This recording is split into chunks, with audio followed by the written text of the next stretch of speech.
ધોરણ 10 ચેપ્ટર 1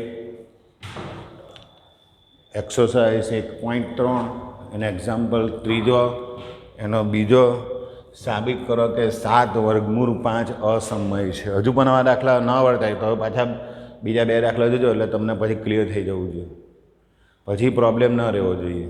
તો ધ્યાન આપજો. ચાલો, આ અસમય છે એવું સાબિત કરવું છે તો હું ધારું છું, ધારો કે 7 વર્ગમૂળ 5 પોતે સમય છે. ઊંધું ધારું છું. મને કોઈ એમ કે આજે રવિવાર છે એવું સાબિત કરો તો હું કાઢી સ્ટાર્ટ કરું, ધારો કે આજે રવિવાર નથી. એના જે ઊંધી વાત છે, અનિષ્ટાપતિની રીત કહેવાય. તો મારે સાબિત કરવું છે કે 7 વર્ગમૂળ 5 અસમય છે તો હું ઊંધું વિચારું કે કંઈ વાંધો નહીં, ધારો કે 7 વર્ગમૂળ 5 સમય છે.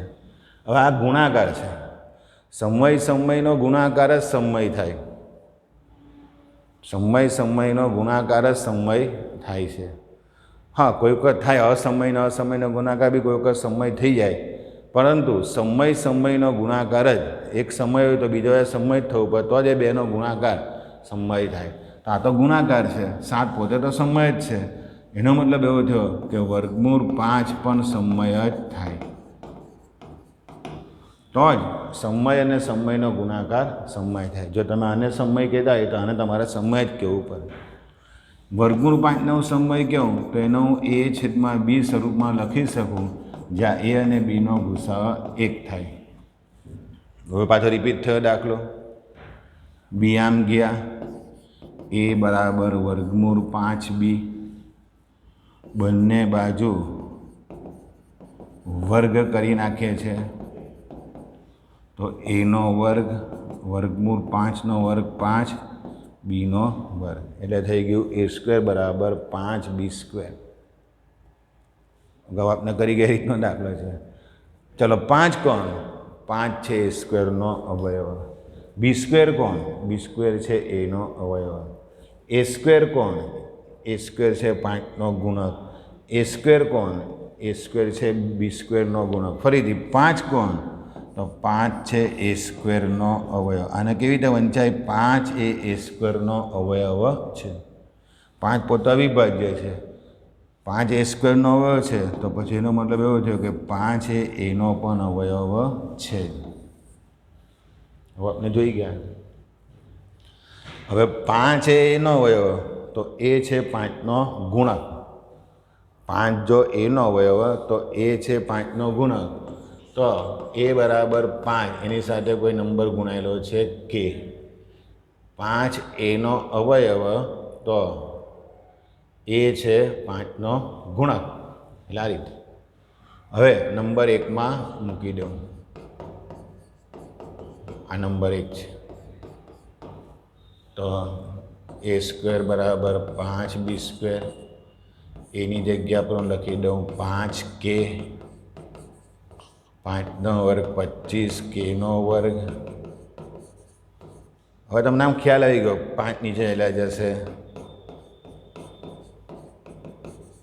25 ભાગ્યા 5 એટલે 5. ફરી પાછો પ્રશ્ન બોલું. 5 કોણ? 5 b²નો અવયવ. k² કોણ? k² એ b²નો અવયવ. b² કોણ? b² એ 5નો ગુણક. b² કોણ? b² એ k²નો ગુણક. મારે શું કામ છે? 5 કોણ? 5 એ b²નો અવયવ. તેથી 5 એ b²નો અવયવ. 5 પોતે અવિભાજ્ય છે, 5 b²નો અવયવ થાય તો 5 એ bનો પણ અવયવ થાય. 5 એ એનો પણ અવયવ, 5 એ બીનો પણ અવયવ. તો એનો મતલબ એ થયો કે બંનેનો ગુસાઅ ab બરાબર 1 શક્ય નથી. બંનેમાં કોમન ફેક્ટર તરીકે 5 આવતા હોય તો પછી એનો ગુસાઅ 1 નહીં થાય, કારણ કે ગુસાઅ 1 તો ક્યારે થાય? જ્યારે 2 સંખ્યામાં કોમન અવયવ ન હોય ત્યારે થાય. અહીંયા તમે તેમ કહો કે 5 એનો પણ અવયવ અને 5 બીનો પણ અવયવ. એનો મતલબ કે આપણી ધારણા ખોટી છે. તો ધારણા શું છે? ધારણામાં આ મેં આને સમય કહી દીધું તે ધારણા છે. એનો મતલબ કે 7 વર્ગમૂળ 5 પોતે અસમય છે. આવી રીતે દાખલાઓ કરી શકાય. ભલે ને કોઈ એમ કહેતા હોય કે આ દાખલા અઘરા છે કે મને નથી આવડતું, પણ આ રીતે તમે કરવા જાઓ તો એક જ સરખી રીતે આ દાખલાઓ થાય છે, કોઈ જાતની કોઈ મુશ્કેલી પડતી નથી. ત્રીજાનો બીજો કર્યો, ત્રીજાનો હું ત્રીજો કરું છું, તે પણ તમે ધ્યાન આપો. આ રહ્યો ત્રીજાનો ત્રીજો. સાબિત કરો કે 6 + વર્ગમૂળ 2 અસમય છે. સાબિત કરો કે 6 + વર્ગમૂળ 2 અસમય છે. અસમય જેવું સાબિત કરવું છે તો ઊંધો જાઉં છું. ધારો કે 6 + વર્ગમૂળ 2 બરાબર સમય છે. ધારો કે 6 + વર્ગમૂળ 2 ને હું સમય કહી દઉં. હવે 6 તો પોતે સમય છે, હવે એમાં જો સમયમાં અસમય ઉમેરાય તો કોઈ દિવસ સમય નહીં થાય. એટલે આને સમય થવા માટે ફરજિયાત વર્ગમૂળ 2 ને પણ સમય જ થવું પડે. 6 પોતે સમય છે, હવે સમયમાં તમે અસમય ઉમેરો તો કંઈ સમય નહીં થાય. તો આને હું જો સમય કહેતો હોઉં તો વર્ગમૂળ 2 ને પણ સમય જ થવું પડે. એનો મતલબ કે વર્ગમૂળ 2 પોતે સમય છે. વર્ગમૂળ 2 સમય છે એટલે કે વર્ગમૂળ 2 ને હું એના છેદમાં બી સ્વરૂપમાં લખી શકું, જ્યાં એ અને બીનો ગુસાઅ 1 છે. ફરી પાછી પેલી રીત, બી આમ જાય, એ બરાબર વર્ગમૂળ 2b, બંને બાજુ વર્ગ કરી નાખું, a² બરાબર 2b², નંબર 1. 2 કોણ? 2a² નો અવયવ, 2a² નો અવયવનો મતલબ કે 2a નો અવયવ. 2a નો અવયવ માટે a 2 નો ગુણક, તેથી a બરાબર 2k. 2a નો અવયવ માટે a 2 નો ગુણક થાય. કોઈક નંબર ગુણાયેલો છે, ધારો કે k છે. હવે નંબર 1માં મૂકી દો. આ નંબર 1,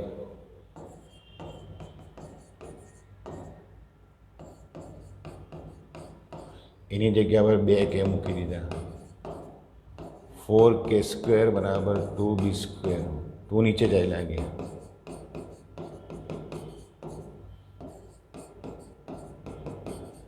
2 કોણ? 2b² નો અવયવ. 2b² નો અવયવ એનો મતલબ કે 2b નો પણ અવયવ. 2a નો પણ અવયવ, 2b નો પણ અવયવ હોય એનો મતલબ કે 2 તો એનો બંનેનો કોમન ફેક્ટર છે. તો પછી ગુસાઅ ab બરાબર 1 શક્ય નથી. માટે આપની ધારણા ખોટી છે. તો ધારણા શું છે? આને મેં સમય કીધા, એ ધારણા છે. એનો મતલબ કે 6 + વર્ગમૂળ 2 બરાબર અસમય થાય.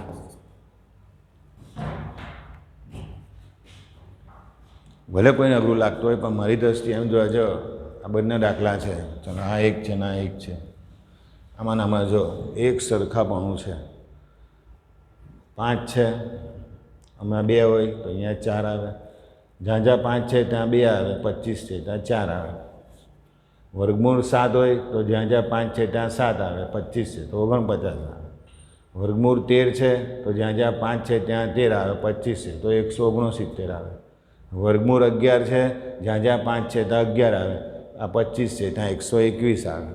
મને કહો આમાં આટલી બધી કોમન વસ્તુ હોય ને તમે 1 કે 2 દાખલા કરો ને, પછી તમે આ જેટલા દાખલા તમને પૂછે ને તો બી તમે કરી શકો તેમ છો. તમને કોઈ એમ પૂછે કે ભાઈ વર્ગમૂળ 31 અસમય છે તો પણ તમે કરી શકો. વર્ગમૂળ 29 અસમય છે તો પણ તમે કરી શકો. વર્ગમૂળ 19 અસમય છે તો પણ તમે કરી શકો. વર્ગમૂળ 23 અસમય છે તો પણ તમે કરી શકો. તો એક પેટર્ન છે. ઘણી વખત એવું થાય કે આપણા દાખલા તમે અમે ચોપડીમાં જો તો કંઈ ખબર ન પડે, તમને એમ લાગે કે આ તો બધું અઘરું જ છે, કંઈક ક્લિયર ન થાય. પણ કોઈ શિક્ષક દ્વારા જ્યારે કંઈ વાતને વ્યવસ્થિતપણે રજૂઆત કરવામાં આવે ને આપણે જ્યારે જોઈ લે પછી ખબર પડે કે આ તો બધું એક સરખા જેવું જ છે. ને ત્યાં આપને ખબર પડે કે આ દાખલા તો આ રીતે કરી શકાય છે. એટલે હું માનું છું કે આવું તમારે અહીંયા આ લેક્ચરને તમે પાછા જોઈ શકો. વિડીયો લેક્ચરને જોવાનો એક જ ફાયદો છે કે તમે એને વારંવાર રિપીટ કરીને જોઈ શકો. અને લાઈવ લેક્ચરમાં સૌથી મોટો ગેરફાયદો એ છે કે તમે એને રિપીટ કરીને જોઈ શકતા નથી. ને એમાં બધા પ્રશ્નો વધારે હોય ને કંઈ વાતને બહુ સમજી શકાય નહીં, એને બી રેકોર્ડિંગ કરી શકાય, પણ જ્યાં લાઈવ ચાલતું હોય ત્યારે આપણે ન જોડાય તો આપણે ત્યારે ન ખબર પડે. જ્યારે વિડીયો લેક્ચર જે રેકોર્ડેડ છે એનો સૌથી મોટો ફાયદો એ થાય કે તમે એને ગમે ત્યાં જોઈ શકો અને એને જ્યાં જ્યાં તમને એમ લાગે ત્યાં પાછો એ વિડીયો લાવીને જોઈ શકો. તો આટલી ચર્ચા પછી જો કોઈ વિદ્યાર્થીનું બરાબર ધ્યાન હોય તો હું ચોક્કસપણે કહી શકું કે એને આવા દાખલા પોતાને તો આવડશે જ, પણ અન્ય વિદ્યાર્થીને પણ એ સમજાવી શકે. અને જે આ ચેપ્ટર 1 વિશે અહીં માન્યતા છે કે ભાઈ આ ચેપ્ટર અઘરું છે, એના સાબિત કરો કે એના દાખલા નથી આવતા. છોકરાને માન્યતા નથી, શિક્ષકોને પણ ઘણી વખત માન્યતા હોય કે ભાઈ આ ચેપ્ટર અઘરું છે, સાબિત કરો કે એના દાખલા છે, છોકરાને કેવી રીતે સમજાવવાના, શું છે, આમ છે તેમ છે. અને એ પોતે કહી દે કે ભાઈ આ ચેપ્ટર અઘરું છે. ખરેખર એ અઘરું નથી, તમે એને જોઈ શકો છો, આરામથી કરી શકાય છે. તો આવી બધી વાતો આપણે ક્લિયર રાખવાની છે. હવે જરીક અમુક વાતો જ સમજી લઈએ. સમય, બે સમય સંખ્યાનો સરવાળો સમય જ થાય. માનો કે 3 સમય, 2 સમય, સરવાળો 5 તો 5 પણ સમય. બે સમય સંખ્યાનો ગુણાકાર સમય જ થાય. માનો કે 3 સમય, 2 સમય ગુણાકાર થયો 6, 6 પણ સમય. પરંતુ સમય અને અસમયનો સરવાળો એ સમય નહીં કહેવાય, એ અસમય થાય. જેમ કે 6 સમય વર્ગમૂળ 3 અસમય, તો આખાને મારે અસમય જ કહેવું પડે. હવે ગણાવવા મતલબ આવો કરે કે 2 અસમય સંખ્યાનો ગુણાકાર. હવે ઘણા એવું સમજે કે અસમય થાય, પરંતુ દરેક વખત એવું થતું નથી. 2 અસમય સંખ્યાનો ગુણાકાર કોઈક વખત સમય થાય. માનો કે વર્ગમૂળ 2 અસમય, વર્ગમૂળ 2 અસમય. હવે હું એ બંનેનો ગુણાકાર કરું છું તો ગુણાકાર થઈ ગયો 2, તો 2 પોતે પાછા સમય છે. હા, એવું બને. વર્ગમૂળ 3 અસમય, વર્ગમૂળ 7 અસમય. બંનેનો ગુણાકાર કરો, વર્ગમૂળ 21, તો વર્ગમૂળ 21 પણ હજુ અસમય જ છે, સમય નહીં થયા. અહીંયા 2 અસમયનો ગુણાકાર સમય થઈ ગયો, અહીંયા 2 અસમયનો ગુણાકાર અસમય જ રહ્યો છે. તો અમુક વાતો ક્લિયર કરીએ. સમય સંખ્યાનું તમે ગમે તે કરો, સરવાળો કરો, બાદબાકી કરો, ભાગાકાર કરો, તો એ સમય જ થાય. પ્રોબ્લેમ ક્યાં છે? આ બધી જગ્યા પર પ્રોબ્લેમ છે કે કોઈક વખત 2 અસમય સંખ્યાનો ગુણાકાર કરો તો સમય થઈ જાય છે. આનું એક્ઝામ્પલ. ને ઘણી વખત મોટે ભાગે આવું થાય છે કે 2 અસમય સંખ્યાનો ગુણાકાર અસમય જ થાય. ચાલો, અસમય સંખ્યાનો ભાગાકાર, ઉપર પણ અસમય, નીચે પણ ભાગાકાર કરે, જવાબ 1. 1 પોતે સમય છે. તો આવું બધું આપણે થોડુંક ક્લિયર રાખવાનું છે. આ ચેપ્ટરમાં પ્રોબ્લેમ એ જ થાય છે બધાના અસમય વિશે કંઈ ખબર પડે નહીં, અને પછી એવું સમજાયા કરે કે આ તો બધું અઘરું છે ને આ કેવી રીતે કરવું ને શું કરવું ને વગેરે. પછી તેનો કોઈ ઉપાય થતો નથી, એવું જ ચાલે.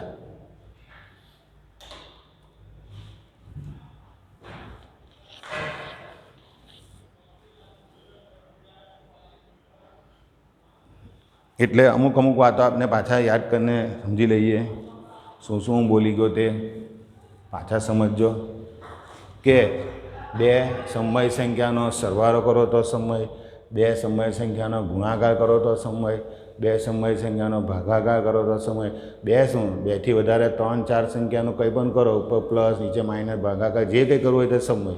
સમય સંખ્યામાં તમે ગમે તે કરો એ સમય જ થાય. પ્રોબ્લેમ ખાલી અસમય વખતે જ છે કે ભાઈ 2 અસમય સંખ્યાનો સરવાળો કર્યો તો અસમય, 2 અસમય સંખ્યાનો ગુણાકાર કર્યો તો કોઈક વખત સમય પણ થઈ જાય અને કોઈક વખત અસમય પણ થઈ જાય.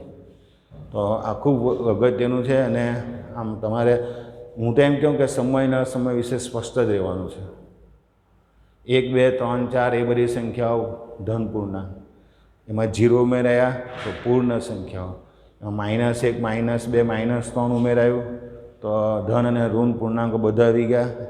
પછી બધી પોઈન્ટવાળી સંખ્યા ઉમેરાય, બધી એટલે શાંત દશાંશ અને અનંત આવૃત દશાંશ. એ શું છે તે આપણે જોઈશું. તો એ બધી પણ સમય સંખ્યા થઈ. પણ જ્યારે વર્ગમૂળ 2, વર્ગમૂળ 3, વર્ગમૂળ 5, વર્ગમૂળ 11, વર્ગમૂળ 13 આવી બધી સંખ્યા જ્યારે આવે છે ત્યારે એનું એક્ઝેક્ટ મૂલ્ય આપને કંઈ ખબર નથી, એટલે એને આપણે અસમય કહેવાય. એટલે ટૂંકમાં જેના મૂલ્ય વિશે આપને કંઈ ખબર જ નથી, એક્ઝેક્ટ મૂલ્યનું આવતું જ નથી, તો એવી સંખ્યાને અસમય કહેવાય છે. ભલે આપણે આટલું બધું વિજ્ઞાન આગળ વધી ગયું કે મેથ્સમાં આપણે આટલું બધું કામ કર્યું, પણ હજુ પણ આવી બધી સંખ્યાઓ જે છે વર્ગમૂળ 2 એનું એક્ઝેક્ટ મૂલ્ય આપણે નથી પહોંચી શકતા. વર્ગમૂળ 5 શું છે એનું એક્ઝેક્ટ મૂલ્ય નથી ખબર. વર્ગમૂળ 7, વર્ગમૂળ 11, વર્ગમૂળ 13, હા વર્ગમૂળ 4નું ખબર છે 2 એટલે એ સમય છે. વર્ગમૂળ 9 ખબર છે 3 એટલે એ સમય કહેવાય, પણ વર્ગમૂળ 11 વિશે નથી ખબર, તો એ અસમય કહેવાય. તો ઘણાને સમય અને અસમય વિશે પ્રશ્ન હોય, પણ હું એમ માનું છું સ્પષ્ટ રીતે કે જેનું મૂલ્ય વિશે આપણે કહી શકીએ છીએ તેને સમય કહીશું. ભલે ગમે તેમાં કહીએ, પોઈન્ટમાં કહીએ કે અપૂર્ણાંકમાં કહીએ, પણ જેના મૂલ્ય વિશે આપણે કંઈ સ્પષ્ટ કહી નથી શકતા, પૂરેપૂરું પોઈન્ટવાળું પણ મૂલ્ય નથી આવી શકતું, તો એવી સંખ્યાઓને અસમય છે. કોને ખબર છે વર્ગમૂળ 2 એટલે શું? કોઈને નથી ખબર. તમારા ઘરે વાલીને પૂછો તો એ પણ કંઈ કહેશે નહીં, તો એનો મતલબ કે અસમય. બધાને 5 વિશે ખબર છે કે 5 એટલે શું, બધાને 1.4 વિશે ખબર છે, બધાને 25/2 વિશે ખબર છે, પણ કોઈને તમે તમારા વાલીને કે કોઈને પૂછે કે પપ્પા મમ્મી કે ભાઈ જે હોય તે કે ભાઈ વર્ગમૂળ 5નું મૂલ્ય કયું, તો શું લોકો કહી શકશે? નહીં કહી શકે. ક્યાંક ખબર પડી કે વર્ગમૂળ 5 પોતે અસમય છે. પૂછો કોઈને વર્ગમૂળ 11 એટલે શું, ન કહી શકે. એટલે વર્ગમૂળ 11 પોતે અસમય છે. તો હું માનું છું કે જ્યારે આપણે કોઈ વાતને આપણે પ્રેક્ટિકલી આમ આવી રીતે સમજતા હોઈએ તો લગભગ એ કોઈ ક્લિયર પ્રોબ્લેમ રહેતો નથી. એમને બી મેથેમેટિક્સ એ આપણા જીવનને લગતો જ વિષય છે, એ દરેકને આપણે આપણા જીવન સાથે ટચ કરી શકે ને. જ્યારે એવા અર્થમાં ઉપયોગ થતો હોય ને એવું જો સમજવાની વાત આવતી હોય તો હું માનું છું કે લગભગ બધી વસ્તુઓ ક્લિયર થઈ જતી હોય છે. તો મને લાગે છે કે હવે તમને વર્ગમૂળ અસમય ને સમય વિશે સ્પષ્ટ થઈ જવાનું છે. હવે આ લેવલ પર તમે અસમય વિશે હજુ પણ અસ્પષ્ટ રહ્યો તો એ ચાલવાનું નથી. ખબર જ હોવી જોઈએ કે આને અસમય કહેવાય છે. હજુ બી આપણે ટ્રાય કરીએ તો તે નહીં ચાલે, બરાબર? તો હવે તમને અસમય વિશે ખબર પડી જાય છે.